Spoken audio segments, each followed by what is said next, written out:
Warahmatullahi wabarakatuh. Selamat pagi semuanya. Hari ini kami dari kelompok 2 akan mempresentasikan tentang sejarah perkembangan kritik sanad dan matan era kontemporer.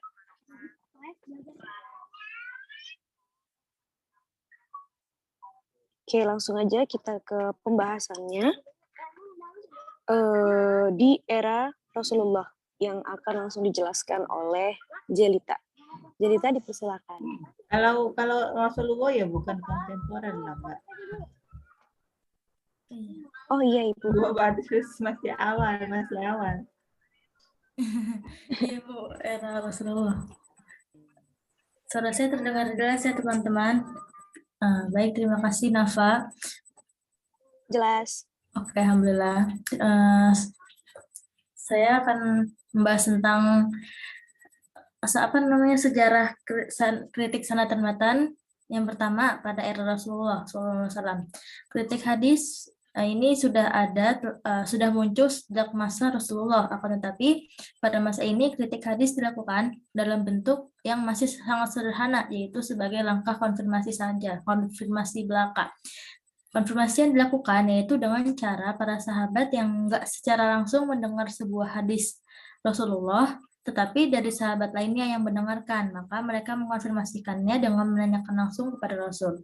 Sebagaimana diketahui bahwa pada masa Rasulullah SAW terdapat semacam aturan khusus yang tidak tertulis dan tidak disepakati dan telah disepakati, yaitu bagi setiap sahabat yang telah mendengar hadis Rasulullah atau mengikuti majelis ta'lim Rasulullah, maka mereka memiliki kewajiban moral untuk mentransmisikannya kepada sahabat lain yang tidak mengikutinya. Konsensus semacam ini lebih dimotivasi oleh komitmen keberagaman mereka, di mana komitmen tersebut lahir dari sebuah sikap dan visi yang sama, yaitu dalam rangka mendakwahkan Islam. Di saat mereka meriwayatkan kembali sebuah hadis yang telah didengarnya dari Rasulullah, maka para sahabat menyandarkannya kepada Rasulullah. Adapun bagi yang tidak mendengar secara langsung dari Rasul gitu, sahabat akan menyandarkannya kepada orang yang meriwayatkan hadis tersebut kepadanya gitu. Perkembangan awal kritik hadis yang demikian ini dimotivasi oleh kondisi yang sangat memungkinkan untuk proses konfirmasi tersebut. Karena pada masa ini sumber asli dari seluruh sandaran hadis masih ada, yaitu Rasulullah sendiri.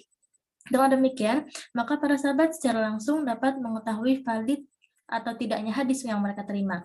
Pada dasarnya, aktivitas tersebut tidak lagi disebabkan oleh rasa kecurigaan terhadap pembawa berita bahwa ia telah berdusta, namun lebih disebabkan oleh adanya sikap untuk meyakinkan bahwa berita yang berasal dari Rasulullah tersebut memang benar adanya. Model konfirmasi hadis sedemikian ini relatif sangat sedikit, namun demikian para ulama telah mengemukakan kesepakatan bahwa konfirmasi hadis di masa Rasulullah SAW tersebut dipandang sebagai cikal bakal lahirnya ilmu kritik hadis yang dalam tahap berikutnya mampu menjadikannya sebagai salah satu dari cabang ilmu hadis. Sebagai contoh, kegiatan konfirmasi di masa Rasulullah SAW dapat dilihat pada sebuah kasus dari Abdullah bin Amr berikut ini. Abdullah bin Amr An Abdullah bin Amr, salatur rajuli qa'idan nisfus shalah. Qala fa'aituhu fawajadtuhu yusalli jalisan.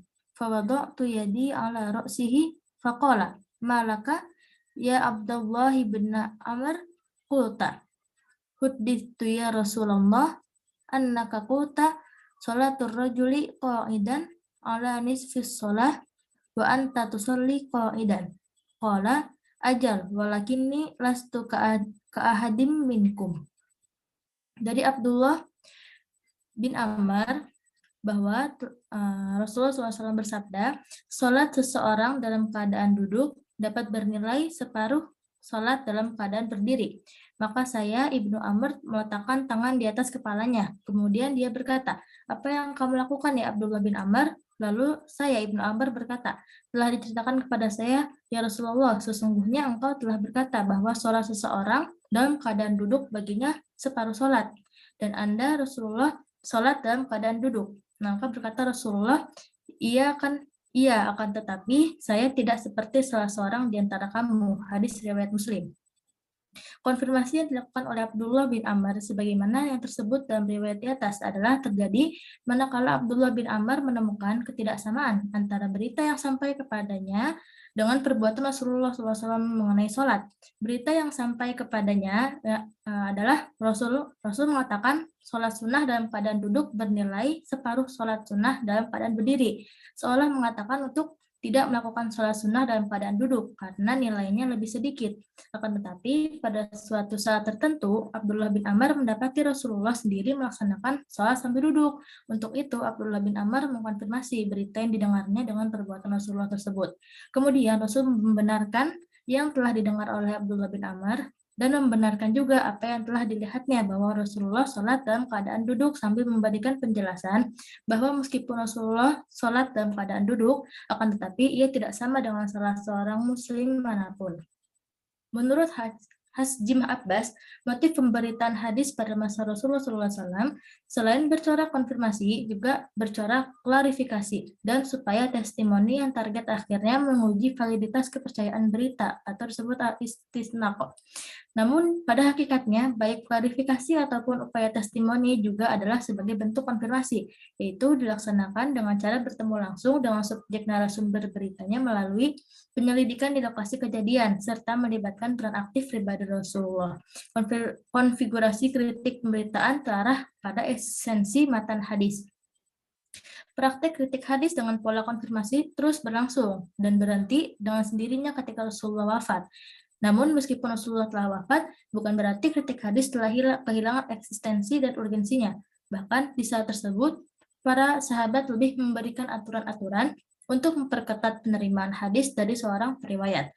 Dengan demikian, kegiatan kritik hadis tetap berjalan, hanya saja mengambil bentuk yang berbeda dalam mekanisme praktisnya. Selanjutnya, saya kembalikan kepada moderator. Oke, lanjut. Yaitu bagian yang kedua, era sahabat. Langsung aja akan dijelaskan oleh Honita. Honita dipersilahkan. Baik, terima kasih moderator. Bismillah. Era sahabat. Pasca meninggalnya Nabi Shallallahu Alaihi Wasallam, mulai ada pergeseran signifikansi kritik. Karena hadis tidak lagi diriwayatkan oleh sumber pertama, tapi dari sumber kedua dan seterusnya. Yang posisi mereka ini jauh berbeda pertama. Salahuddin Al-Adabi menjelaskan ada beberapa sahabat yang dikenal sebagai pengkritik hadis, khususnya dalam kritik matan, antara lain Abu Bakar, Aisyah, Umar bin Khattab, Ali bin Abi Thalib, Ibnu Abbas, Anas bin Malik, dan Ubadah ibnu Samit. Era disebut sebagai khairul qurun, yang menjadi titik tolak kritik baik sanad ataupun matan. Masa ini juga berbarengan dengan meluasnya wilayah Islam sehingga hadis menyebar ke seluruh seantero Jazirah Arab. Dengan tersebarnya para guru ngaji ke daerah-daerah seperti Basra, kondisi menyebabkan khalifah memperingatkan semua pihak untuk berhati-hati menyampaikan atau menerima hadis. Tidak menutup kemungkinan terjadi distorsi atau kesalahan. Dari sinilah kebutuhan akan kritik hadis besar. Apabila kritik hadis di masa Rasulullah SAW mengambil bentuk konfirmatif, maka di masa sahabat lebih bersifat komparatif, yaitu pola perujukan silang berinti komparatif atau perbandingan antar periwayat dari sesama sahabat tertuju kepada uji kebenaran bahwa Rasulullah SAW jelas menginformasikan hadis tersebut.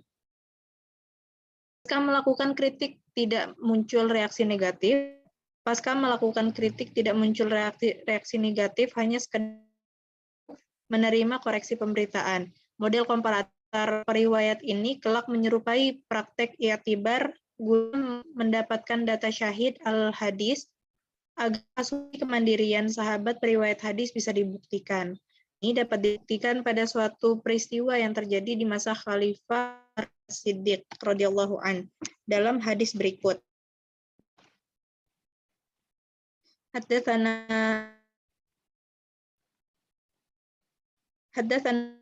Abi an Malik an Ibni Shihab an Utsman Ibni Ishaq Ibni Kharashah An Qabisah ibni Dhu'aib. Ini dibaca nggak sih, Jeli?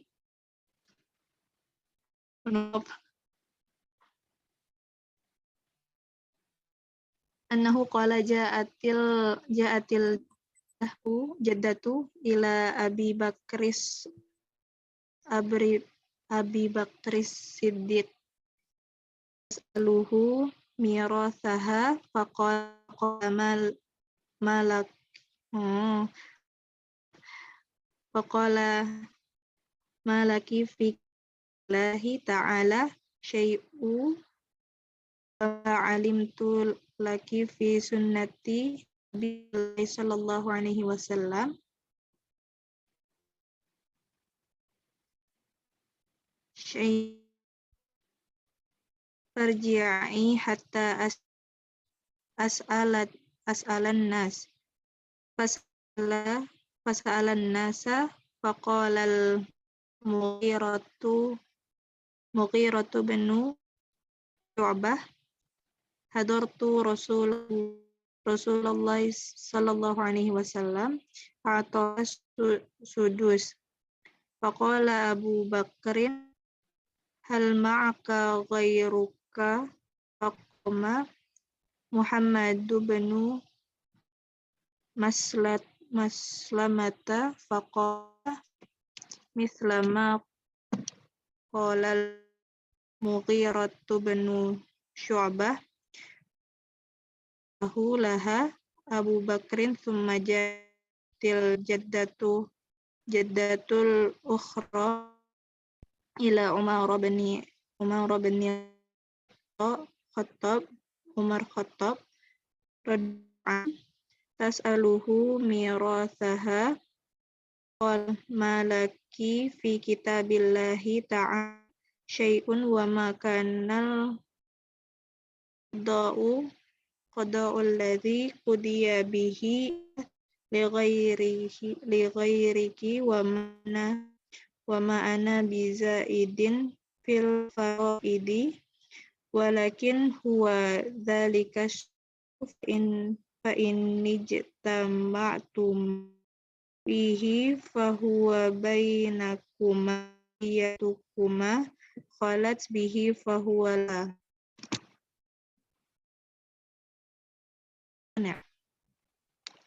Telah menceritakan kepada kami Nabi dari Malik dari Ibnu Syihab bin Ishaq bin Kharsyah dari Syah bin Zu'aib bahwa sesungguhnya ia berkata datang kepada Abu Bakar As-Siddiq menanyakan bagian warisannya. Kemudian Abu Bakar As-Siddiq berkata kepadanya, di dalam engkau tidak memiliki bagian sedikit pun. Aku juga tidak mendapatkan keterangan di dalam sunnah Rasulullah SAW ini berapa bagian warismu. Karena itu pulanglah dahulu, nanti kembali lagi pada saya. Sehingga aku menanyakan hal ini ke lain. Lalu ia bertanya kepada masyarakat. Kemudian Al-Rah bin Syu'bah berkata, saya menyangka Sallallahu Alaihi Wasallam memberikan warisan kepada nenek sebesar seperempat. Kemudian Abu Bakar As-Siddiq bertanya, apakah engkau memiliki saksi dari yang lain? Tiba-tiba berdiri Muhammad bin Maslamah Al-Ansari seraya memberikan pernyataan yang sama dengan apa yang dinyatakan oleh Al-Mughirah bin Syu'bah. Setelah itu Abu Bakar As-Siddiq memutuskan 1/6 untuk nenek tersebut. Hadis riwayat Abu Daud. Kisah ini bermula ketika datang seorang nenek kepada Abu Bakar yang mempermasalahkan warisan dari harta yang ditinggalkan cucunya. Menanggapi hal tersebut, Abu Bakar As-Siddiq radhiyallahu an berkomentar bahwa dia tidak menemukan ketentuan tersebut dalam Al-Quran. Sementara ia juga tidak hadis Rasulullah SAW tentang hal tersebut. Untuk mencari solusi dari masalah tersebut, selanjutnya Abu Bakar As-Siddiq mempertanyakan kepada para sahabat lainnya. Di saat itulah tampil Al-Mughirah dengan mengatakan seorang nenek atas warisan cucunya adalah seperempat. Dengar hal tersebut, Abu Bakar As-Siddiq radhiyallahu an tidak serta percaya kepada Al-Mughirah. Ia kemudian mengajukan persyaratan akan kehadirannya saksi yang dapat mendukung kebenaran ucapan Al-Mughirah tersebut. Itulah kemudian Muhammad ibnu Maslamah kesaksiannya. Berdasarkan ungkapan Al-Mughirah yang dikuatkan dengan Muhammad bin Maslamah itulah Pada akhirnya Abu Bakar As-Siddiq radhiyallahu anhu menerima riwayat tersebut dan berkenan memberikan bagian dari kepada seorang nenek. Untuk langsung menerima hadis Al-Muqirah bukan berarti bahwa ia keotentikan pernyataannya. Akan tetapi lebih didasari oleh kecermatan dan kehati-hatiannya juga sebagai bentuk keteladanan yang harus diimplementasikan kaum muslimin, terutama dalam penerimaan ataupun penolakan sebuah riwayat hadis. Terlebih itu Abu Bakar As-Siddiq merupakan seorang pemimpin besar umat Islam dan penerus awal Rasulullah SAW yang memiliki kewajiban moral memberikan teladan kepada umat Islam seluruhnya. Selain dari dua metode tersebut, konfirmatif dan komparatif, terdapat sebuah metode kritik sanad hadis yang dikembangkan para ulama kritikus hadis itu, di mana metode tersebut lebih kepada pengembangan dari metode komparatif. Perbedaannya terletak pada jika komparatif mengacu kepada hafalnya hadis yang dimaksud dengan diri periwayat, maka komparatif pengembangan tidak berdasarkan pada kekuatan hafalan seorang periwayat, perkuat dengan perbandingan terhadap data tertulis yang dilihat pada catatan-catatan hadis mereka. Juga terdapat model pengembangan kritik hadis yang dilakukan dengan mengkomparasikan ayat Al-Quran terkait. Contoh kritik hadis yang dilakukan para sahabat dengan mengkonfirmasikan ayat Al-Quran.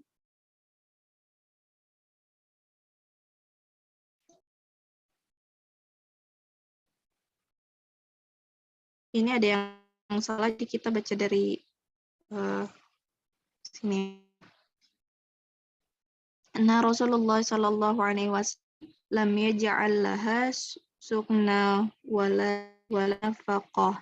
Thumma akhadhal badu kaffan min hasa. Fahasabahu bihi wailaka tuhadithu bimithli hadza qala Umar la natruku kitaballahi wa sunnati nabiyina sallallahu alaihi wasallam liqawli imra'ah dari la'allaha hafizat aw nasiyat laha sukun nafaqah. Qala Allahu azza wa jalla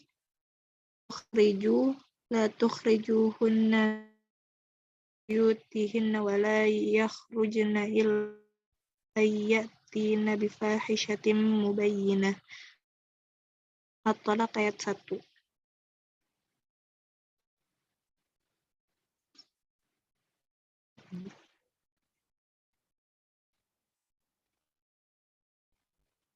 Ya. Telah menceritakan kepada kami bin Amr bin Jabalah telah menceritakan kami Abu Ahmad telah menceritakan kepada kami Amr bin Ruzaik dari Abi Ishaq bahwa ia telah menceritakan Al-Asad bin Yazid di Masjid Al-A'zam, dan bersama kami telah ada juga Al-Sya'bi bercerita tentang hadis yang diterima Fatimah bin Qais bahwa sebenarnya Rasulullah SAW tidak memberikan kepadanya tempat tinggal, tidak pula nafkah. Kemudian Al-Aswad menyatakan bahwa ia juga telah memperoleh hadis yang semakna. Maka Abi Ishaq berkata, celaka bagi yang mengatakan demikian.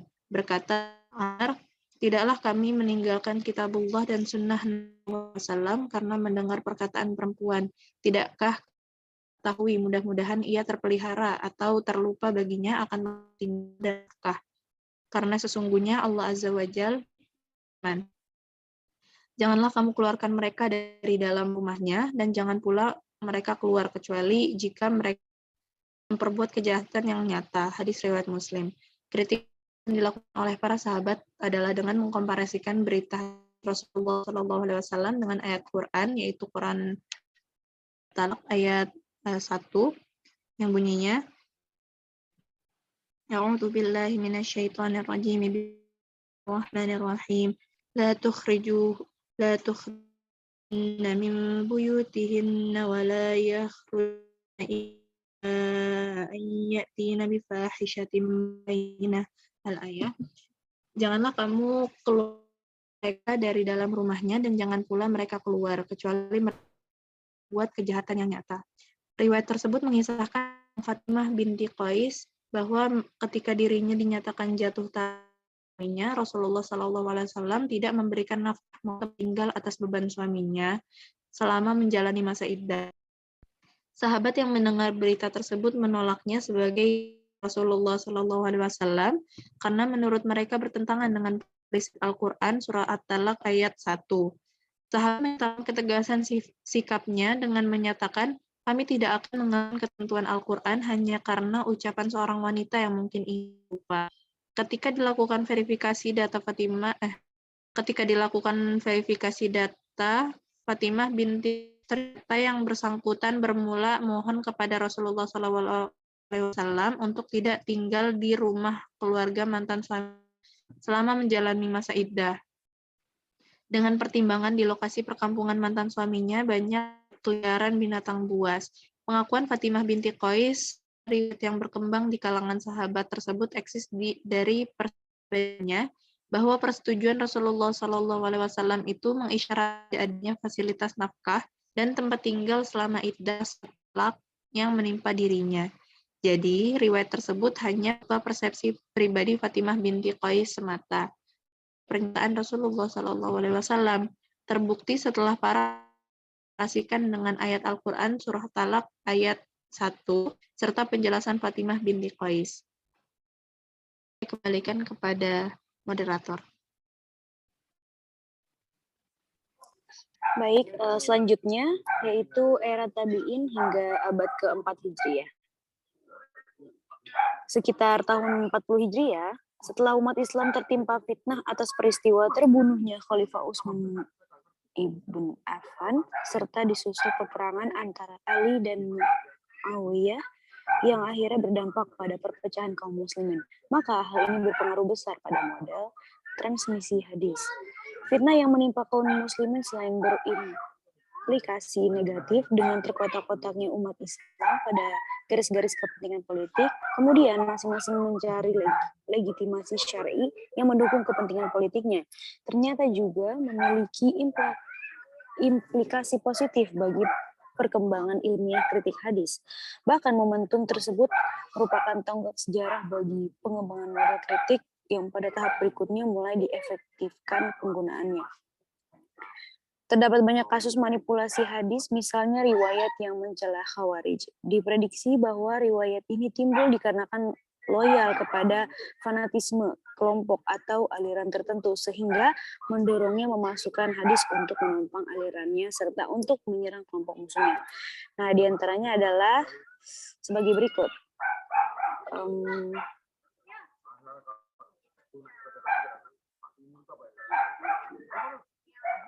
An Abdullah bin Abi Aufa al-khawriju kilabunnar, yang artinya dari Abdullah bin Aufa telah berkata bahwa bersabda Rasulullah SAW, Khawarij adalah anjing-anjing neraka. Nah, berisik nih sekarang nih di tempatnya. Bisa diganti mungkin sama Jelly atau sama wanita, jadi presentasinya nggak keberisikan. Nanti coba bisa dibalikin kenapa lagi kalau udah nggak berisik ya. Iya, Bu.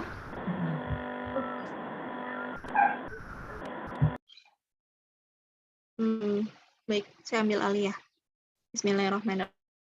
Berbagai kasus manipulasi tersebut menuntut para ulama untuk bersikap ekstra ketat dalam melakukan kritik hadis.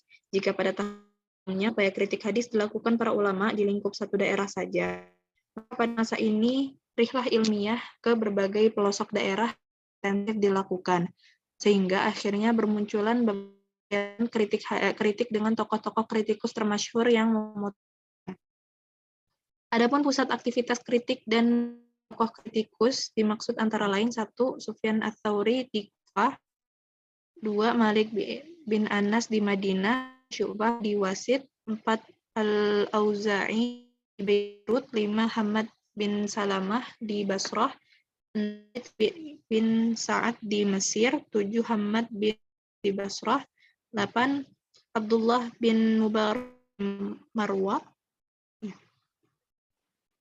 Yahya bin Sa'ad Al-Qattan di Basrah, 10 Waqi' ibnu Jarrah di Kufah, 11 Abdurrahman bin Ibnu Al-Madini, 12 Asy-Syafi'i di Mesir.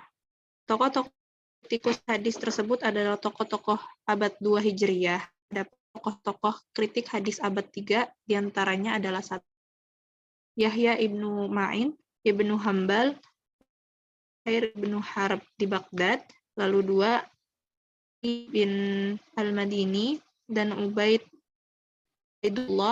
bin Umar Al-Qawariri di Basrah, Bakar bin Abi Syaibah di Wasit, lalu yang keempat Ishaq bin Rahawai di Marwa.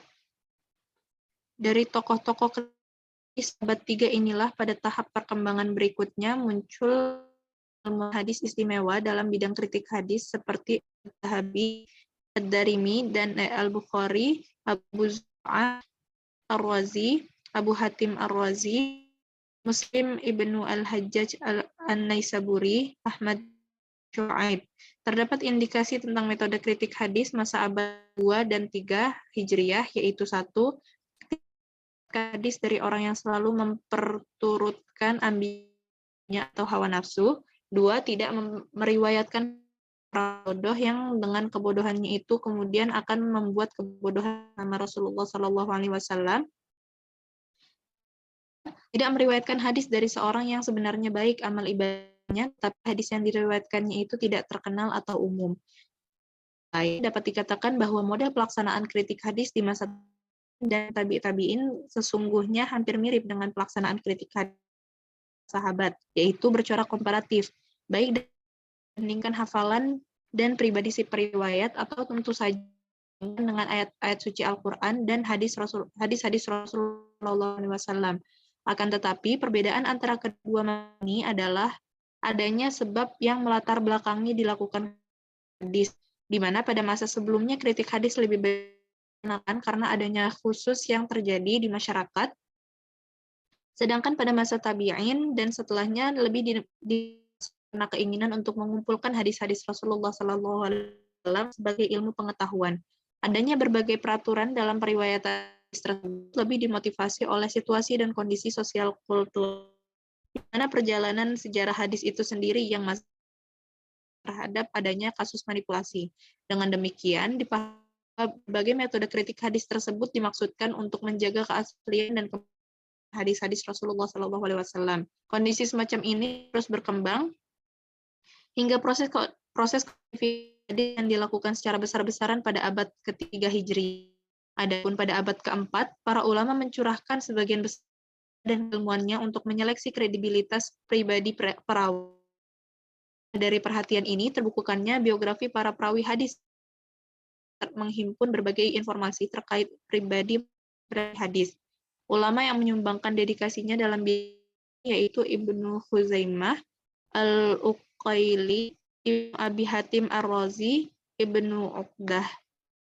Dilihat dari sisi sejarah pembukuan sistem penelitian hadis, pada awalnya metode penelitian tersebut hanya ditulis di pinggiran buku-buku hadis seperti pada kitab Musnad, Jawami', Sunan, dan lainnya. Kemudian cara pertama yang dirasakan kurang efektif dan puas untuk mengupas kelemahan dan cacat yang terdapat dalam hadis, sehingga para ulama hadis kemudian berinisiatif menuliskan komentar dalam satu kitab tersendiri yang memuat seluruh riwayat yang dimiliki oleh masing-masing perawi agar penilaian hadis benar-benar objektif. Pada tahap selanjutnya, penulisan kritik hadis menjadi lebih sistematis lagi, bukannya pengkajian yang terpisah antara penelitian dengan penelitian matan hadis. Ya, sekian untuk makalah dari kami. Gimana, Nafa? Sudah. Baik, terima kasih Honita. Langsung saja karena presentasi kita sudah selesai, kita langsung saja buka sesi tanya jawabnya ya teman-teman. Bagaimana teman-teman? Apakah ada yang ingin bertanya?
Ya, bagaimana teman-teman? Apakah ada yang ingin bertanya?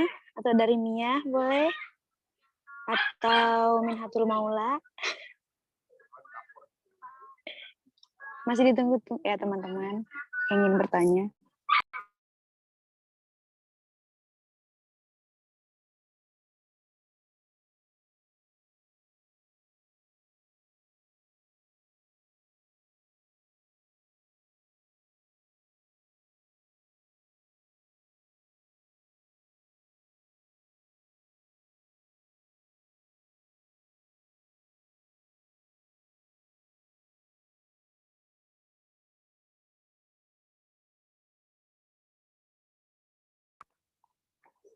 Ibu, bagaimana? Sepertinya belum ada yang mau bertanya. Masih kita tunggu atau gimana enaknya, Ibu? Oke, sambil menunggu teman-teman yang lain mungkin masih menyiapkan pertanyaan, saya akan berikan tambahan sedikit mengenai ini ya, mengenai makalah yang ditulis oleh Jelly dan Wanita dan juga Nafa. Jadi kita bisa simpulkan dari penjelasan yang disebutkan tadi bahwa sebenarnya misalnya pembagiannya kan tadi juga disebutkan bahwa dalam masa Rasulullah itu sifat kritiknya itu bersifat klarifikasi dan juga menanyakan ulang ini sebenarnya betul nggak datang dari Rasulullah atau bukan. Nah kemudian baru di masa sahabat itu bisa konfirmasi atau juga cross check ya menanyakan apakah benar riwayat ada atau bukan. Kemudian ketika di masa sahabat itu kan kita punya kaidah utama bahwa semua sahabat ini kan adil. Nah, ketika seperti ini berarti kritik yang dilayangkan pada masa sahabat itu terbatas pada ini aja, pada bukan pada keadilan mereka, tapi pada hafalannya. Apakah orang itu hafalannya pas atau apakah ini dianggap hafalannya kurang atau hafalannya bagus gitu. Kalau hafalannya bagus ya berarti bisa diterima dan sebagainya. Kemudian kritik pada masa sahabat itu lebih terbatas ke matan. Jadi kalau kita mau melihat di mana nih fokusnya, apakah di kritik matan atau kritik sanad. Kalau di masa Rasul, masa sahabat, karena Rasul masih ada, jadi yang dilihat ya sanadnya gitu kan. Juga pada masa sahabat mereka lebih melihat ke matannya. Kenapa? Karena sahabat semuanya adil, nggak mungkin mereka sepakat bahwa para sahabat ini nggak ada niatan untuk berbohong. Jadi yang dikritisi ya matannya, apalagi ketika misalnya matannya itu tidak sesuai dengan Al-Quran, seperti tadi contoh yang disebutkan ketika ada terkait dengan Aisyah, bahwa orang yang meninggal itu keluarganya disiksa ketika orang itu menangisinya, atau ketika misalnya seorang idahnya seorang mutalaqah itu kan ketika misalnya tidak sesuai dengan Al-Quran dan tidak sesuai dengan sunnah yang lain, ya makanya kemudian dipertanyakan akhirnya benar tidak hadis ini. Nah, seperti itu. Jadi seperti itu di masa sahabat. Kemudian kritik hadis itu pada masa sahabat itu apa yang pertama kali ketika misalnya setelah ini ya, setelah Utsman meninggal ya, dan kemudian terjadi banyak firaq,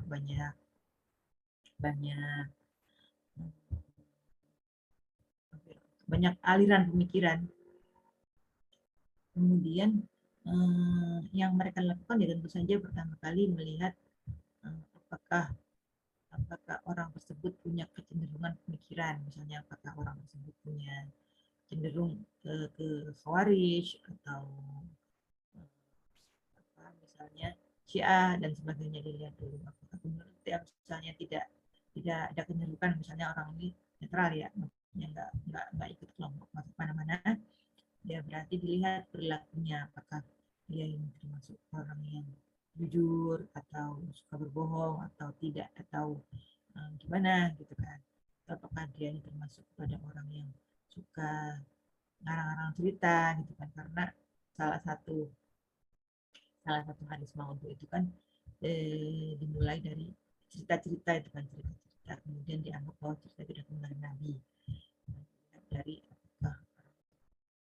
atau suka menerima cerita, suka ya pokoknya tentang cerita dia ini dicek apakah dia ini mudah menerima cerita atau kabar dari orang atau dan sebagainya. Nah baru ketika bebas dari hal tersebut, nah kemudian bisa diterima hadisnya seperti itu. Bukan kemudian setelah misalnya enggak nih, orangnya bukan tipikal orang yang gampang menerima cerita atau tidak punya pemikiran, tidak punya kecenderungan terhadap pemikiran khusus, nah berarti nanti dilihat orangnya ke akhlaknya lagi, balik ke akhlaknya. Oke, berarti dia ini bisa diterima. Nah nanti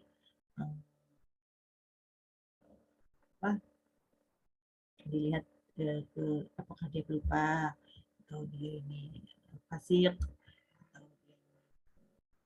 dia dilihat pribadinya, dicatat mata adil itu kan, masuk di situ jadi mata adilnya.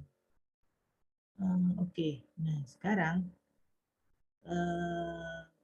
di sana tadi disebutkan ya di makalah orang-orang atau para tokoh mereka yang punya konsentrasi atau punya fokus pada kritik atau orang-orang yang memang banyak ilmunya, tinggi ilmunya, sehingga bisa membuat atau menulis terkait dengan ilmu yang mendukung kritik hadis, diantaranya ya Jarh Ta'dil tadi disebutkan. Kalau di masa awal ada Malik bin Anas, ada Ibnu Mubarak, ada Sufyan Ats-Tsauri dan sebagainya. Nah, meskipun mereka ini tidak membuat karya tersendiri, tapi hal ini mungkin bisa ditulis di kalau Malik ya bisa kita lihat di Muwatta'nya ini. Dan dari Muwatta' ini kita bisa melihat bagaimana sikap beliau terhadap hadis-hadis yang ada, kan. Terus juga kemudian muncul mulai mu'allafat atau karangan-karangan yang terkait dengan tabaqat, jadi atau biografi orang, misalnya tabaqat Ibnu Sa'ad. Jadi tabaqat Ibnu Sa'ad itu dijelaskan bahwa di situ ada generasi-generasinya, generasi awal siapa, sahabat siapa aja, kibarus sahabat siapa aja, sohir sahabat siapa aja, dan seterusnya. Itu tabaqat Al-Kubra milik Muhammad bin Sa'ad ini adalah salah satu kitab awal yang dikarang, yang di sana itu eh, apa yang dikarang terkait ini biografi dan orang-orang siapa aja. Jadi nanti kita tahu siapa siapa yang lebih tua, siapa yang lebih muda gitu kan. Meskipun banyak juga para ulama yang sebelumnya yang terdahulu yang menulis mengenai bakat dan tapi itu hilang gitu, nggak banyak. Nggak, yang ketemu ya tulisannya saat ini. Kemudian Yahya bin Ma'in itu menulis kitab Ad-Du'afa, Jadi di situ disebutkan siapa saja orang yang dianggap dhaif hadisnya. Kemudian menulis mengenai kitab Al-Kunyah. Al-Kunyah itu berarti apa? Al-Kunyah itu ya di situ menyebutkan si fulan kunyahnya apa gitu kan. Jadi kan Abu Abdullah, Abu Muhammad, Abu Isa, At-Tirmidzi kan Abu Isa, kemudian nah itu kan Abu Abdurrahman. Nah, kalau disebut Abu Abdurrahman ini siapa? Jadi yang Abu Abdurrahman ini siapa aja nanti disebut di situ di kunyahnya di situ. Kemudian Ali Al-Madani menulis Ad-Du'afa juga, Al-Mudallisun orang-orang yang mentadlis, yang mudallis itu ditulis di situ, Al-Asma wal Kunyah. Terus juga Imam Bukhari sendiri menulis selain menulis Jami' As-Sahih itu beliau juga menulis Tarikh Al-Kabir, Tarikh As-Shaghir. Terus juga Ad-Du'afa, beliau juga menulis Ad-Du'afa. Imam Muslim juga sama, An-Nasai juga sama. Kemudian Abu Hatim Ar-Razi menulis Jarh wa Ta'dil. Dan juga punya kitab namanya As-Siqat yang menulis di situ siapa-siapa yang termasuk orang-orang yang siqah. Ad-Du'afa juga Ibnu Adi punya Al-Kamil fi Du'afa. Nanti kayaknya bukan depannya lagi kita akan melihat ya salah satu kitab biografi terkait beberapa yang juga mungkin saya tulis di kemarin pembagian tugas per minggu itu cuman punya tahdib menulis kayaknya tahdib aja dua kitab, cuman kalau mau ditambahkan yang lain juga boleh. Jadi As-Siqat, Ad-Du'afa, Al-Kamil fi Du'afa punya Ibnu Adi, kemudian Hakim An-Naisaburi itu punya tarikhnya juga, Khatib dia juga punya tarikh. Nah itu kan semua adalah mendukung untuk kita melakukan kritik hadis, baik itu ini lebih banyak ke ini ya, ke sanadnya, kritik sanadnya.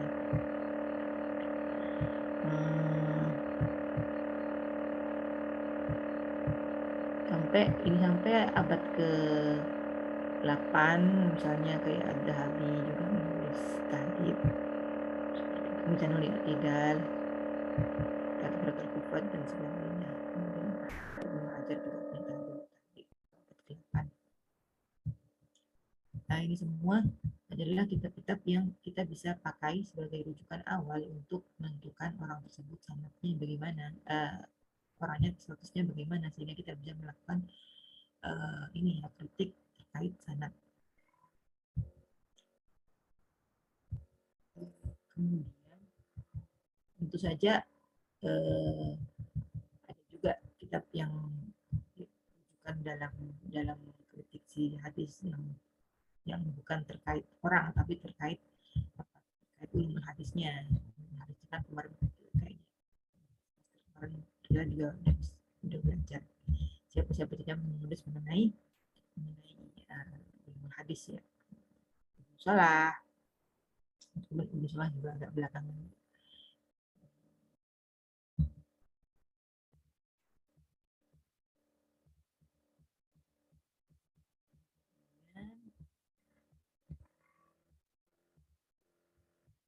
Jadi itu mungkin tambahan sedikit dari saya terkait tarikhnya, terkait sejarahnya bagaimana kritik hadis itu dilakukan oleh para sahabat, para tabi'in dan sampai dan orang-orangnya. Nah, terkait makalah ya, makalahnya tadi sudah banyak lengkap disebutkan, contoh-contohnya juga ada. Namun tadi sempat agak kerepotan mengenai membaca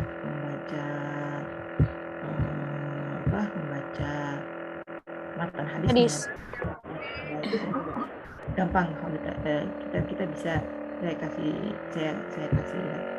Gimana kalau kita menemukan sumber yang hadis atau apa yang kita nggak ada harokatnya, padahal kan repot nanti kalau membacanya kan, karena nggak semua kita bisa membaca kitab secara ini ya, secara mudah gitu kan. Jadi maktabah syamilah, kalau nggak punya maktabah syamilah yang di versi di kitab ini kan ada juga maktabah syamilah yang versi online. Jadi teman-teman al-maktabah Ibu Afwan, apa? iya ada suara gitu ya di sana ya Bu. Suara Ibu Suaranya tenggelam. suara kipasnya laptop ya. Memang dia kadang-kadang suka gitu.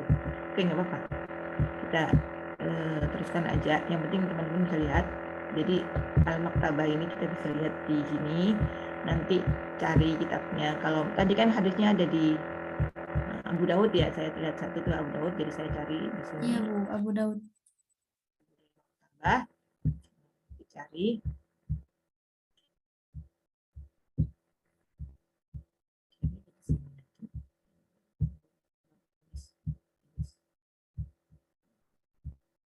Kalau mudah ya tinggal Sunan Abu Dawud, al-maktabah nanti keluar langsung. Nah ini hadisnya kok Nabi an Malik an Musyab dan seterusnya, nanti kita tinggal di copy aja ke ini ke pemakalahnya, jadi nggak repot. Jadi yang pemakalahnya nggak repot, yang baca nantinya juga nggak repot gitu kan, sudah ada haknya. Ini Ya, maktabah di web ya Bu? iya jadi sebenarnya teman-teman bisa langsung cari di Maktabah Syamilah, kan Maktabah Syamilah yang di download itu kan ada. Kalau dulu kan kita belajarnya di Maktabah Syamilah yang download.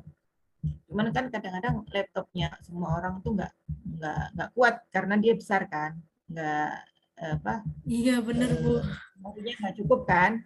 Nah kalau Iya. memorinya nggak cukup, sementara kita pengen eh, cari aja di langsung. Kalau udah tahu kitabnya berarti biar nggak repot, langsung nulis di Google misalnya Al-Maktabah Sunan Abu Dawud, jadi gini.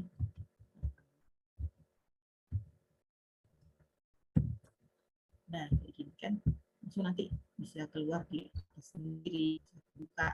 Nah kalau udah kebuka tinggal dicari aja, di sini apa misalnya kan tadi kan ada teksnya kan, apa tadi Miro Suhaya.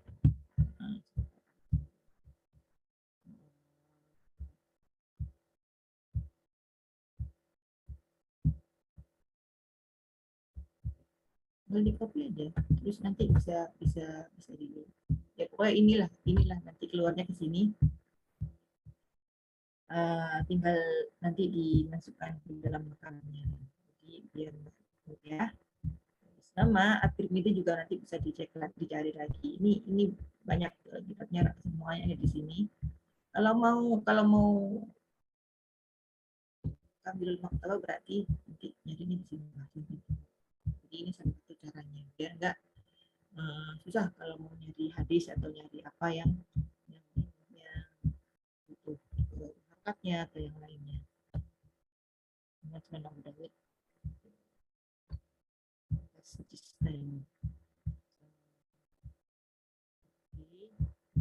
ya, itu mungkin tambah sedikit dari saya, nanti sambil diskusi sambil kita terkait makanan. Silakan saya kembalikan lagi ke teman-teman, silakan berdiskusi.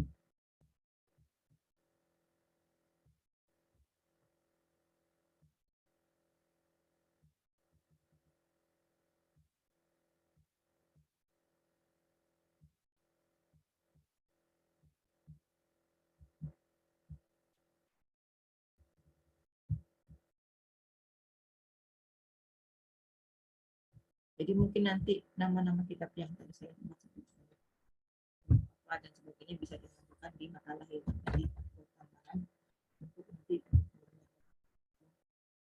merujuk situ. Oke, silakan teman-teman. Ada yang mau bertanya, misalnya bagaimana metodenya sahabat dalam ini, bagaimana metodenya tadi dalam melakukan kritik dan sebagainya, silakan.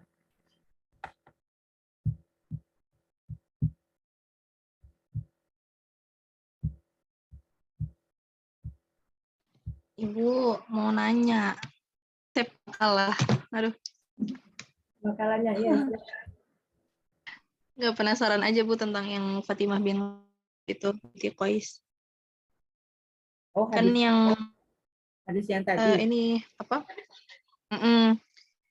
Kan ini Bu, yang kami tidak akan mengabaikan ketentuan Al-Quran hanya karena ucapan seorang wanita yang mungkin ingat atau lupa.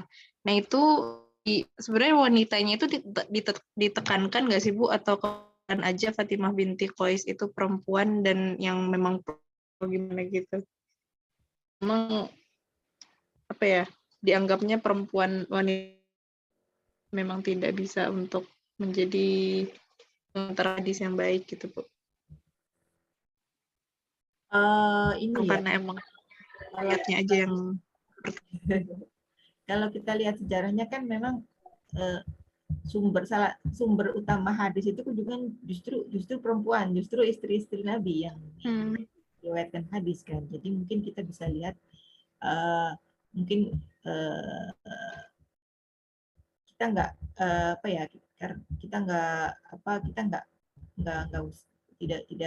tidak perlu berpikir bahwa mereka sedang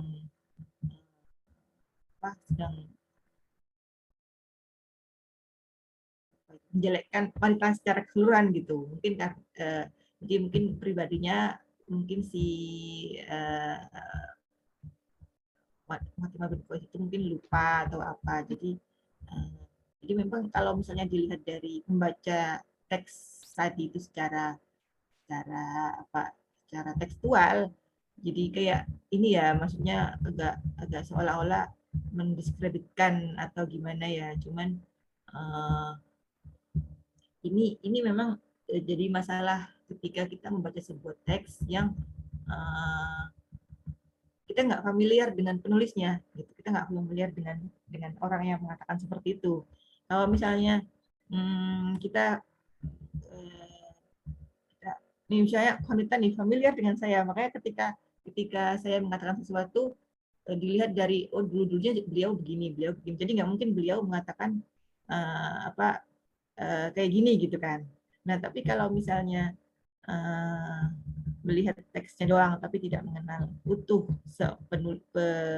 penulisnya atau orang yang berbicara, kan nanti kita bisa berpikir yang jauh gitu kan, tidak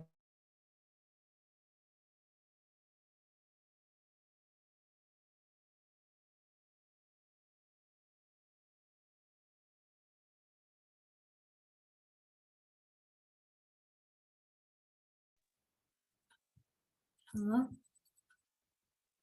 ini apa tuh? Iya putus. Ibu putus ya. Aku kira aku yang putus.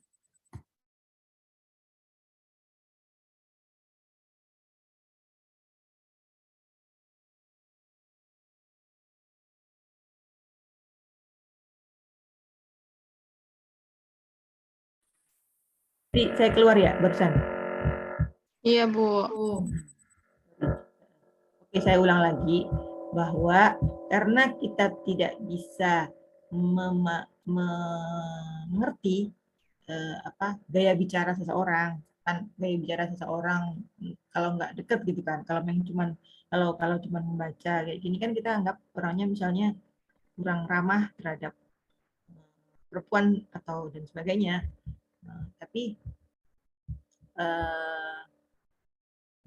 makanya nggak bisa kita terus memahami sebuah teks dari tulisannya aja, harus memahami orang pembaca, penulisnya secara utuh. Nah ini yang agak susah kan, harus membaca Umar atau membaca siapa tadi yang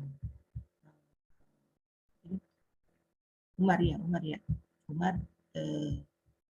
membaca Umar secara utuh gitu kan. Namun ya kalau kita cross check dengan sejarahnya banyak sekali malah hadis-hadis yang perawinya itu perempuan. Jadi ya ini nggak usah dianggap sebagai beliau ini agak misoginis atau gimana kan. Itu aja sih komentar. Baik Ibu, terima kasih.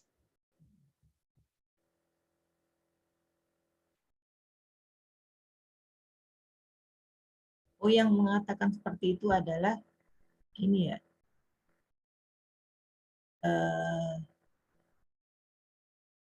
Mughirah ya, Mughirah.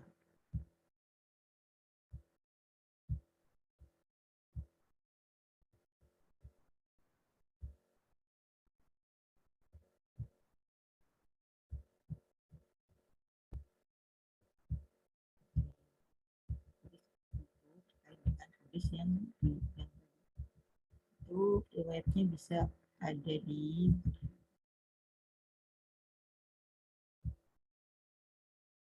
ini terkait istidrokat Aisyah ya. Jadi bagaimana Aisyah menanggapi atau perselisihan terkait beberapa hal yang mereka nggak tahu. Kemudian dikomentari oleh Sayyidatina Aisyah.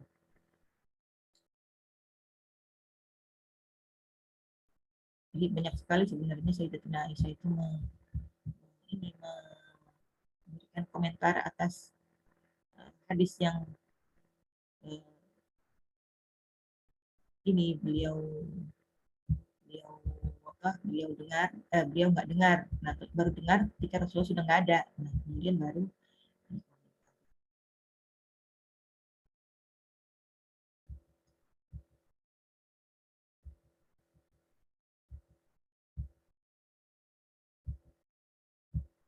ayo silakan yang lainnya.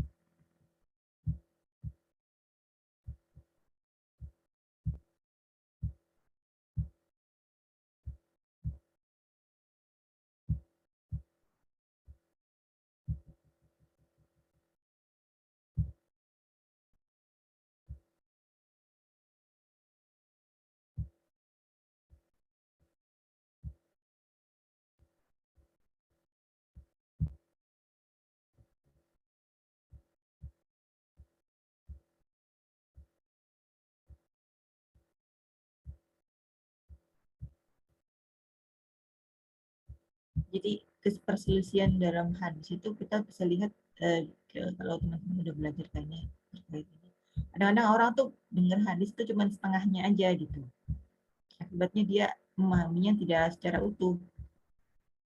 Kemudian penting makanya kemudian ketika klarifikasi atau cross check itu penting. Maka dulu kan ada riwayat bahkan ada orang mendatangi Aisyah berkata bahwa Abu Hurairah itu berkata bahwa Nabi mengatakan bahwa ada keburukan di dalam perempuan dan kendaraan dan rumah gitu, kayak kesialan at-tairah innamat tairatu fil mar'ati wadabati wal dari. Jadi ada kesialan dalam perempuan dan dabah dan kendaraan dan dar dan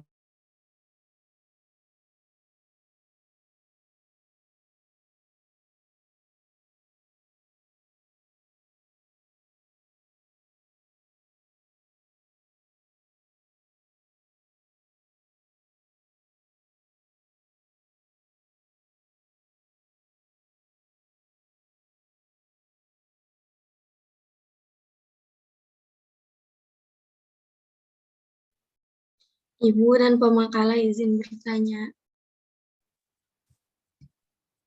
Iya, Mia. Sok ibunya keluar siang. Oh. Iya, Mia. Sok tanya. Oke, Mia izin bertanya ya tentang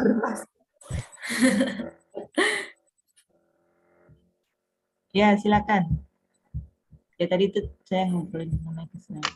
Silakan. izin bertanya tentang yang di era sahabat itu kan di sini kan ada ceritanya Abu Bakar yang mendengar yang tidak langsung percaya kepada Al-Mukiroh. Al-Mukiroh itu karena mengatakan bahwa warisan nenek itu 1/6 gitu kan. Nah, kan nggak langsung percaya tuh. Kemudian ada lagi yang bersaksi atas Al-Mukiroh itu Muhammad Ibnu Maslamah. Nah, pertanyaannya, apa cukup hanya satu atau bagaimana? Seperti itu. Terima kasih.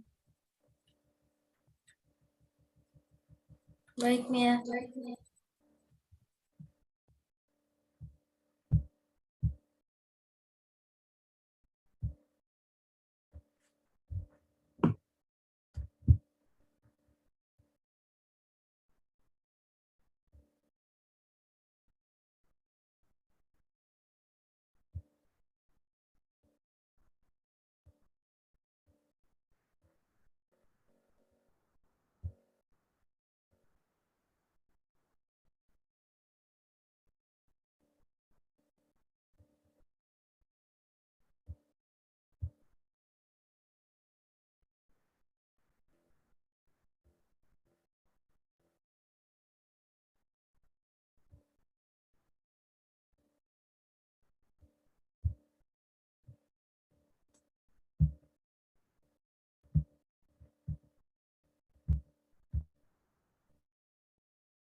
Masih ada yang mau bertanya lagi selain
apa mau dikumpulkan kapan ini bareng-bareng makalahnya?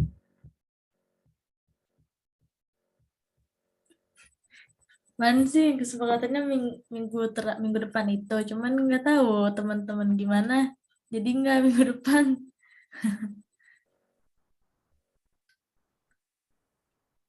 Ya enak kan kalau udah selesai duluan kan, jadi nggak kepikiran gitu.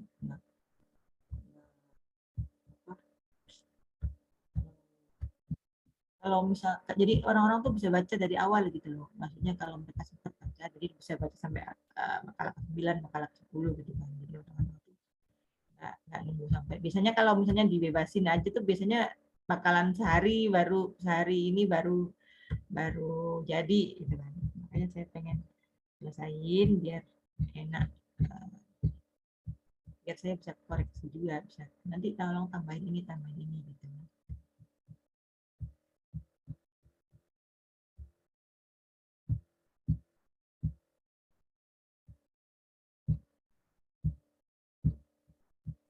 Iya betul Bu. Jadi gimana teman-teman, setuju ya minggu depan terakhir? Tanggal 8 sih berarti kemarin tuh Ya, disepakatinnya. ini sepakat lagi.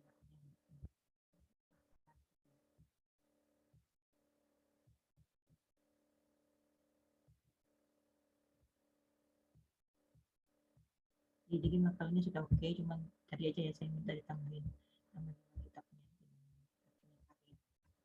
Bisa dilihat di ini di bukunya Syekh Nuruddin Aiter. Syekh Nuruddin Aiter itu bisa di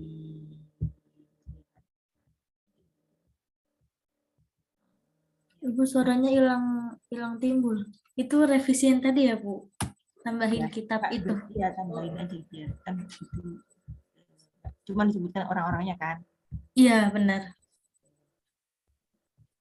Jadi ditambahin nama kitab-kitabnya ya Bu, yang kitab apa? Tulis. Ada di cek itu loh, di mana Hajun Nakat Indah Ulumul Hadis yang saya kirim di kitabnya Syekh Nuruddin Aiter. Itu beliau menyebutkan di situ banyak kitab-kitab terkait ilmu yang mendukung kitab-kitabnya, kayak Asikot siapa aja yang nulis, Ad-Du'afa siapa aja yang nulis.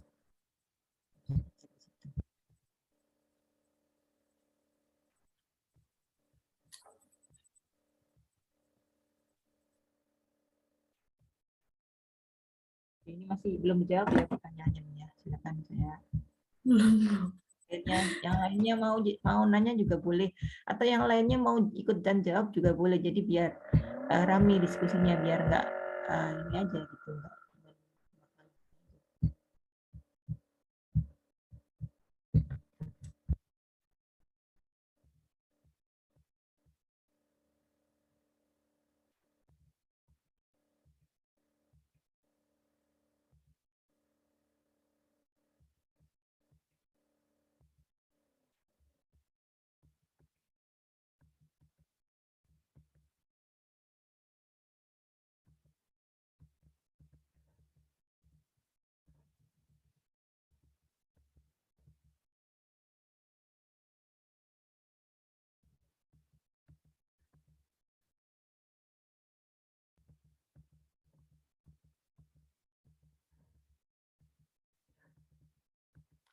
Para ulama ketika mereka misalnya menulis kitab-kitab yang di dalamnya itu isinya adalah ad-du'afa, orang-orang yang doif gitu kan. Jadi orang-orang setelahnya kan mudah nih melihat, oh berarti ini nih doif semua.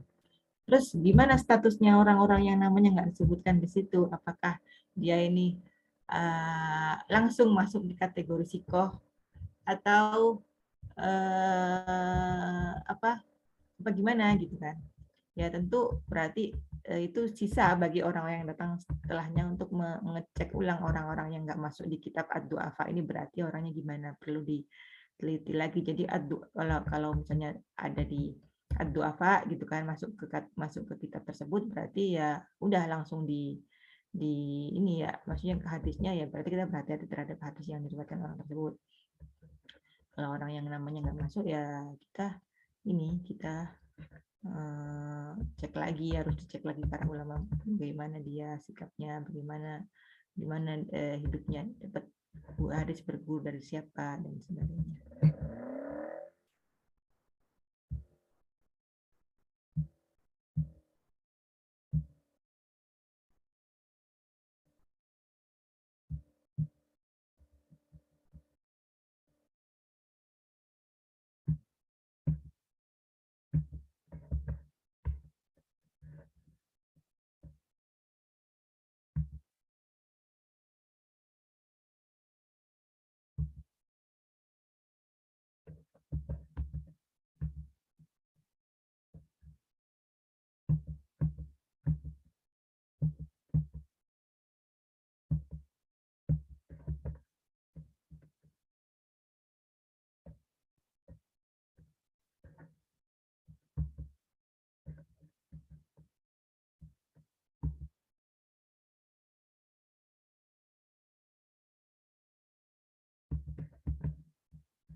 Oke, belum dapat jawabannya tadi pertanyaannya Mia itu apa? Kenapa satu aja gitu ya? Iya benar. Kenapa cuma gitu emang saya cari cuma satu doang ya Bu ya di hadisnya. Habis Al-Muqarinah terus ada yang bersaksi lagi. Nah itu kan satu doang. Apakah boleh satu doang atau gimana gitu? Ya, memang itu kan standar minimalnya berarti ada satu orang saksi yang me- yang yang meriwayatkan hadis yang sama atau yang mendapatkan hadis yang sama dari Rasul gitu kan. Tapi kalau misal itu sebagai ini ya, sebagai penguat kan sebenarnya kita kemarin sudah sepakat bahwa eh, semua sahabat itu kan adul, uh, udul gitu ya. Maksudnya semuanya itu tidak diragukan bahwa mereka ini adil gitu kan, adil dalam dalam dalam hal beliau ini tidak akan berniat untuk berbohong atas nama Rasulullah. Nah, eh, karena karena karena mereka ini sudah sepakat seperti itu, maksudnya sudah ada kesepakatan seperti itu, jadi ketika meminta saksi pun sebenarnya tujuannya kan memang apa namanya, memang untuk salah satunya adalah sebagai pembelajaran kepada orang-orang yang datang setelahnya bahwa oh, mereka ini sangat ketat loh dalam menerima hadis, bahkan sampai perlu ada saksinya. Jadi kalau misalnya satu aja pun sudah cukup sebenarnya. Yang penting kan itu hadis ada jalur lain dari selain uh, tadi gitu. Ada orang lain yang meriwayatkannya selain dari beliau. Itu untuk keperluan tawabi ya, untuk keperluan uh, syawahid atau tawabi. Nah, hadis itu bukan hadis ahad, hadis yang diriwayatkan oleh saja, tapi ada orang lain yang meriwayatkan hadis disebutkan cukup satu aja pun dianggap cukup sebenarnya. Mungkin uh, orang lain kayak misalnya Ali bin Abi Thalib juga mungkin saksinya harus lebih banyak gitu kan. Jadi beda-beda memang, kriteria. Yang penting mereka uh, ya memang sebagai muat muat bahwa hadis tersebut nggak diriwayatkan oleh satu orang saja, ada orang lain yang meriwayatkannya juga, jadi dianggap bisa diterima hadisnya.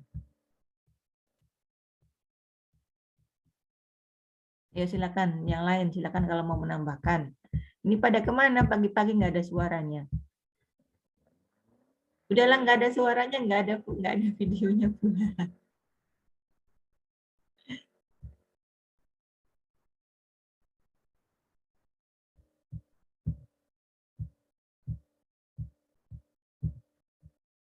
Ini masih awal ya, masih 2-3 pertemuan awal itu kita masih agak ringan pembahasannya. Nanti setelah ini udah mulai bahas mengenai takdil, itu banyak istilah-istilahnya.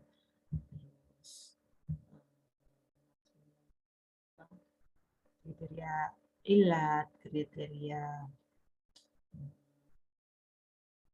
syad dan sebagainya.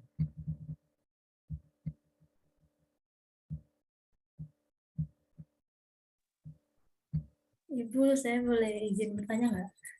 Pemakalan.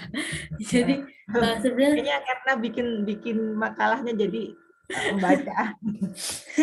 nggak Bu, ini mungkin di luar sejarah ya Bu. Saya kan sempat bingung kalau kan ada nomor-nomor hadis ya Bu. Nah itu biasanya saya misalnya nyari di satu artikel nomornya sekian, di kitab beda lagi, di web lain beda lagi gitu. Itu kenapa bisa beda-beda ya Bu nomor-nomor hadis itu?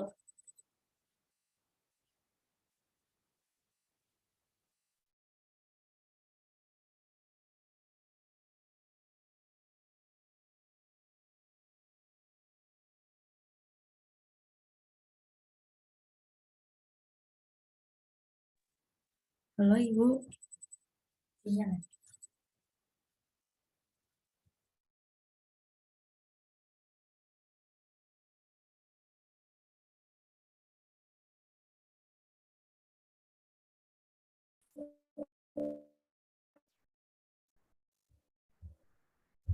Ya, pertanyaannya Jelita adalah kenapa nomornya bisa berbeda antara satu edisi dengan edisi yang lain gitu ya? Iya Bu, bener Bu, iya. Nah, jadi Jadi kayak yang bener yang mana gitu nomornya, nomor hadisnya. sebenarnya benar semua. Jadi kan eh, gini, jadi para ulama itu ketika cetakan yang sekarang ini, cetakan hadis yang kita terima sekarang itu kan asalnya itu kan dari manuskrip-manuskrip yang ada dari jadi dulu eh, orang punya cetakan, punya nuskah, punya teks Sahih Bukhari dari mana? Dari nulis sendiri, gitu, nulis sendiri atau bisa minta beli tulisan orang lain dan sebagainya. Nah itu kan mereka mengumpulkan dari manuskrip misalnya hmm, misalnya Darul Aman atau Darussalam itu punya mereka mencetak Sahih Bukhari. Sumber cetakannya dari manuskrip manuskrip yang ada di manuskripnya yang ada di Madinah, ada di Turki dan sebagainya. Pokoknya ada beberapa manuskrip yang mereka jadikan rujukan gitu kan. Nah, biasanya di setiap cetakan itu ada keterangan. Jadi sebelum masuk ke kitabnya itu ada keterangan bagaimana mereka menyusun kitab tersebut gitu kan, penomornya versi gimana. Nah, kenapa jadinya ketika setiap penomoran dari hadis dari cetakan A dan B itu beda ya karena dari sumbernya mungkin beda atau kadang-kadang ada yang dihilangkan dari dari kalau misalnya ada pengulangan terus nggak ditulis di manuskrip yang dia punya jadi ya akhirnya nggak nomornya nggak sama gitu kan makanya ketika misalnya menulis makanya itu penting ketika seseorang itu menulis referensinya disertai dengan cetakan mana gitu sehingga tahu misalnya nomor nomor 1250 di Sahih Muslim cetakan Darul, Darul Qalam gitu supaya supaya nggak ketika misalnya orang yang mau melihat itu langsung mencari cetakan yang tadi percetakan yang tadi penerbit yang tadi nah baru kemudian pergi ke nomornya langsung ke nomor yang dituju gitu. Oh, jadi pada dasarnya emang semua bener ya Bu nomor-nomornya itu. Ya Saya kira kayak, nih takutnya ini yang salah, takutnya bagaimana gitu. enggak karena nomornya itu bukan ditulis oleh penulis kitabnya bukan ditulis oleh Imam Bukharinya Imam Muslimnya bukan tapi nomornya itu ditulis oleh ini loh ya orang yang mengedit di cetakan yang baru yang kita sampai ke kita ini. Baik Bu, terima kasih Bu.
Siapa lagi yang mau diskusi atau bertanya? Kalau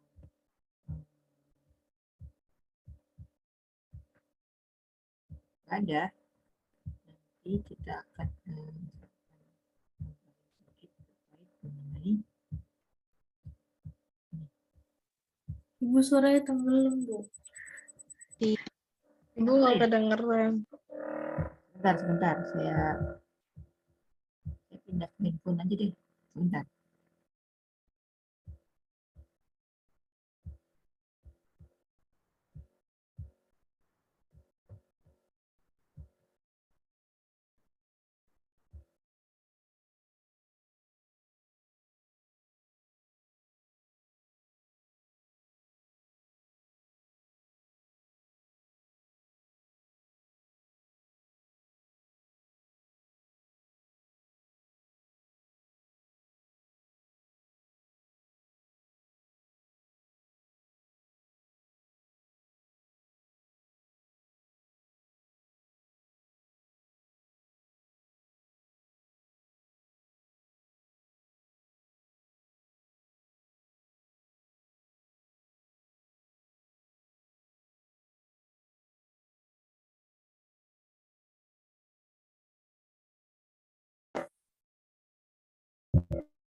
Udah jelas belum?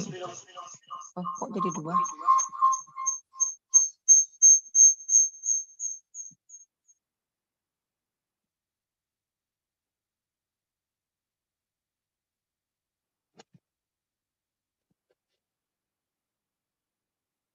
Oke, suara saya udah ada lagi ya.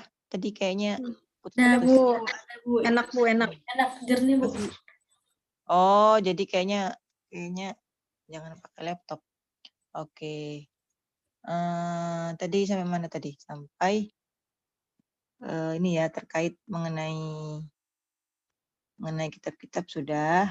Kemudian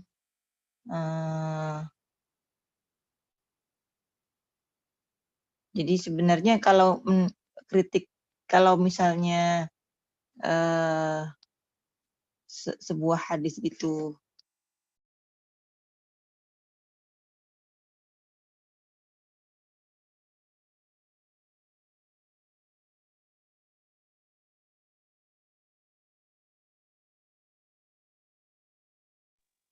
barusan hilang lagi. Oke, masih ada yang mau ditanyakan nggak, teman-teman? Kamu mau ditambahkan atau masih belum jelas?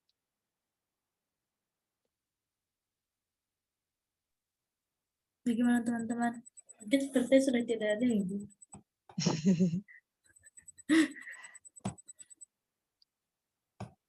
Jadi meskipun sebenarnya kalau kita tahu bahwa penulisan hadis itu dianggap agak terakhir dari Quran, tapi tetap ya mereka juga punya sahifah sendiri, mereka menulis sendiri, meskipun milik pribadi gitu kan. Sama Quran juga kan dulu juga ada mereka menulis sahifah masing-masing gitu kan. Nah, jadi penjagaan hadis itu bukan muncul sangat belakangan setelah ditulis, setelah ada perintah untuk menulis ulang hadis oleh Khalifah Umar bin Abdul Aziz, bukan, tetapi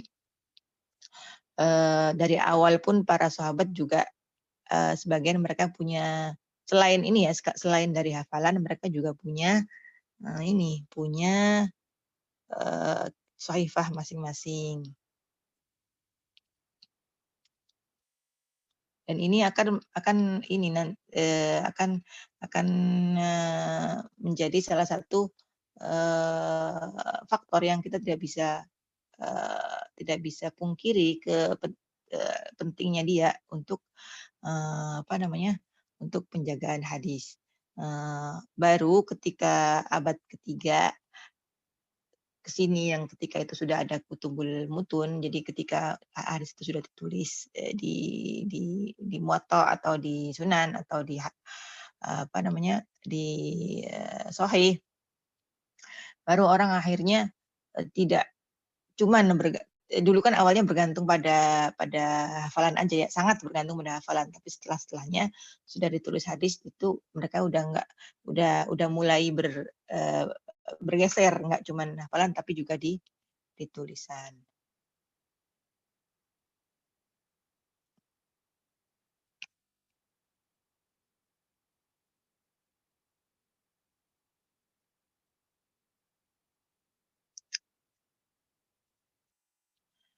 Oke.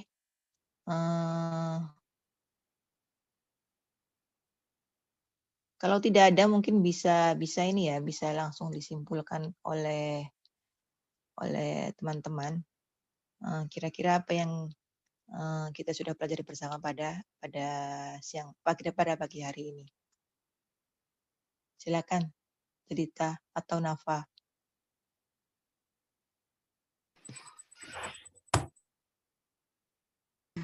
Gimana? Jeli, aku aja ya? Boleh kalau kuning. Boleh. Dibacain akhirnya aja Bu, penutupnya. Iya boleh, atau serah, pokoknya disimpulkan gimana tadi itu yang kita pelajari bersama hari ini. Oke. Dan Rahim, kesimpulannya saya bacakan ya teman-teman. Jadi untuk pembahasan ini 3 era dalam pembahasan sejarah perkembangan kritik dan matan, yakni era Rasulullah, sahabat dan tabi'in, abad ke-4 Hijriah. Pada era Rasul, kritik hadis dilakukan dengan cara konfirmasi, yaitu dengan cara para sahabat tidak secara langsung mendengar sebuah hadis Rasulullah SAW, tetapi dari sahabat lainnya yang mendengarkan, maka mereka konfirmasi dengan menanyakan langsung kepada Rasul. Praktek kritik hadis dengan pola konfirmasi terus berlangsung dan berhenti dengan sendirinya Allah wafat. Lalu selanjutnya pada masa kritik hadis lebih bersifat komparatif, yaitu pola silang berhentikan komparatif dengan antar periwayat dari sesama sahabat tertuju kepada kebenaran bahwa Rasulullah SAW jelas-jelas menginformasikan hadis. Selain dari dua metode tersebut, terdapat pula metode hadis yang dikembangkan para ulama kritikus hadis saat itu. Tersebut lebih kepada pengembangan dari metode komparatif. Perbedaannya terletak pada jika komparatif mengacu pada hafalan dan tentunya hadis yang dimaksud dengan diri periwayat, maka pengembangan tidak hanya berdasarkan pada kekuatan hafalan seorang periwayat, namun juga diperkuat dengan perbandingan terhadap data tertulis yang dapat dilihat pada catatan-catatan hadis mereka. Ada pula dengan cara mengkomparasikan ayat-ayat Al-Quran terkait. Lalu model pelaksanaan kritik hadis di masa tabi'in dan tabi'in sesungguhnya hampir mirip dengan pelaksanaan kritik hadis di abad, yaitu bercorak komparatif, baik dengan membandingkan hafalan dari sang periwayat, juga tentu saja membandingkan dengan kedua masa ini. Dengan ayat-ayat suci Al-Quran dan hadis Rasulullah SAW. Akan tetapi perbedaan antara ini adalah adanya sebab yang melatar belakangi dilakukannya kritik hadis, di mana pada masa sebelumnya kritik hadis lebih banyak dilaksanakan karena adanya kasus yang terjadi di masyarakat, sedangkan pada masa tabi'in dan setelahnya lebih dimotivasi oleh untuk mengumpulkan hadis-hadis Rasulullah SAW sebagai pengetahuan. Lalu yang terakhir, adapun pada abad para ulama mencurahkan sebagian besar tenaga dan keilmuan untuk menyeleksi kredibilitas pribadi perawi. Buah perhatian ini terbukukannya biografi para perawi hadis yang di dalam berbagai informasi terkait pribadi masing-masing perawi hadis. Sekian kesimpulan dari kami, Bu. Iya, Kembalikan terima kepada kasih. Terima kasih saya ucapkan kepada kelompok 2, Nafa, Jelly, dan Khonita.